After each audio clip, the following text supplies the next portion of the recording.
How these headphones save me tax. I've been fortunate enough to travel more in the last 12 months than in the rest of my life. My 6-year-old noise-cancelling headphones were starting to leak more sound than an Auckland City apartment. Now on my travels, I brought some new headphones and thought it would be wise to wait until I went to duty free so that there was no duty, whatever the hell that means, and no GST as well. My headphones cost $413.86 at a place that rhymes with GBPEC at the airport. If I add 15% GST to that, it's $475.94. Now these are a business expense for me as I use them to create content, drown out any distractions and generate more income, so I can claim the GST back in my business. Now halfway through a flight that nowadays has Wi-Fi, how good is that by the way, I thought I wonder what these cost. So I looked it up online. The exact same pair was $448.99 including GST, so $390.43 after GST. What the hell? I've just paid more for my headphones duty free than I would by buying them in store in New Zealand. What a rort! How could this happen? I wanted to go down a rabbit hole of how duty-free actually works, and all I could basically find was that it's only really booze and smokes that are worth buying at duty-free stores these days. Do your research on that. I gave up, but that was the conclusion I came to. But I'll certainly be looking at prices outside of duty-free before making a purchase like this one again. Perhaps the saving was that I didn't need to pay any postage for the headphones, which no doubt would have been added to the price that I saw online. Anyway, let's change direction because that's not actually what the lesson is about. This is an important tax lesson.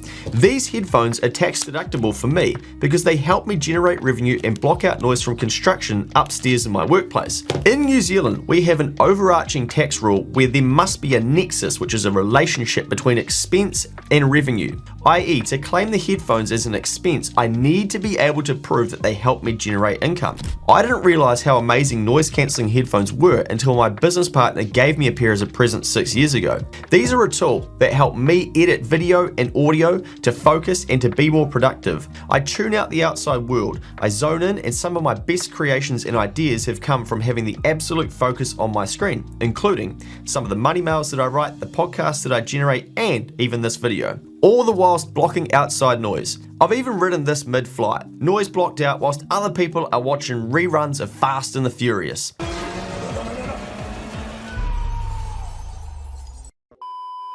These creations and ideas have been turned into income in various ways that I then have to pay tax on. But let's walk through this. As an example, if I had $1,000 of income and these headphones cost me $400, I'd have a profit of $600 and I'd be taxed on the $600 profit. If that was a tax rate of 30%, I'm looking at $180 of tax, leaving me with $420 after tax. Now, if I was an employee and generated $1,000 of wages, I'd then have to pay tax on the full $1,000.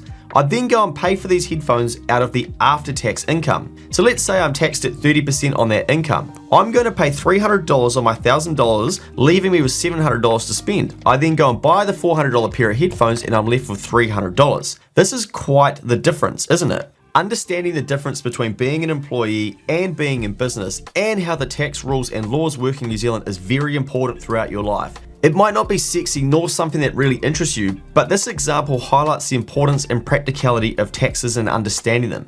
Taxes are one of the largest expenses you are going to face in your life here in New Zealand, so you might want to study the rules of what is doable and what isn't. Now for some of you, I know you'll jump straight to the, well, this is so unfair conclusion, and there is nothing illegal about this. In fact, there is nothing unfair about this either, except for accepting that life isn't fair and that we all have a different definition of what fair is. Tax rules are actually set to encourage activity in a certain area. In this case, encouraging people to undertake business by allowing some expenses to be tax deductible. i.e., I could not do what I'm doing to the level that I'm doing it at if I was in an employment role on a PAYE salary. It just wouldn't be happening. The tax rules allow me to claim this expense and many other expenses within my business. In my business, I can claim business-related advertising, bank fees, insurance, entertainment, stationery, home office expenses, travel, and the list goes on. Clients, businesses, readers, and listeners benefit from the knowledge gained from me doing this business activity. I don't make the rules. I play to them, and I try to help you understand them as well.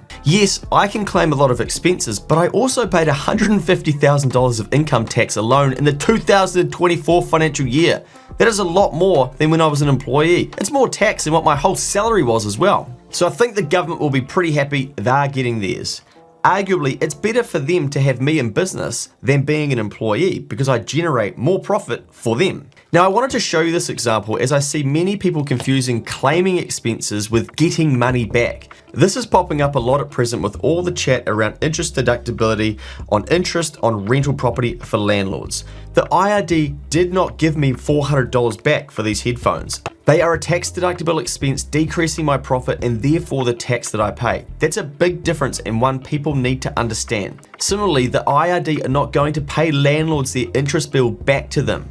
They can't claim the whole thing back. From 1st of April 2025, interest on a rental property will again be 100% tax deductible expense against the landlord's rental income. To start here, generally, income minus expenses, so for a landlord including interest, equals taxable profit. Very simply, with interest being more tax deductible than in prior years, profits will be lower for landlords, meaning less tax will be paid. And before the anti-landlords come at me about interest deductibility for rental properties, no, I don't currently own one. I'm just trying to help you understand the rules, because taxes are boring but very important in your life. Even just learning that landlords aren't going to be paid by the government their interest back is a big lesson for a lot of people, and you're just getting started. Tax is a big topic. So hopefully you've learned a little bit more today via this example that I've given you. And please understand this is a very specific example for teaching purposes, so do not draw conclusions about what things are tax deductible. Always seek solid advice or have a decent Google or ask an accountant. If you want more lessons like this, check out prior videos in my channel or search the Keep the Change podcast, which has nearly 1.5 million downloads.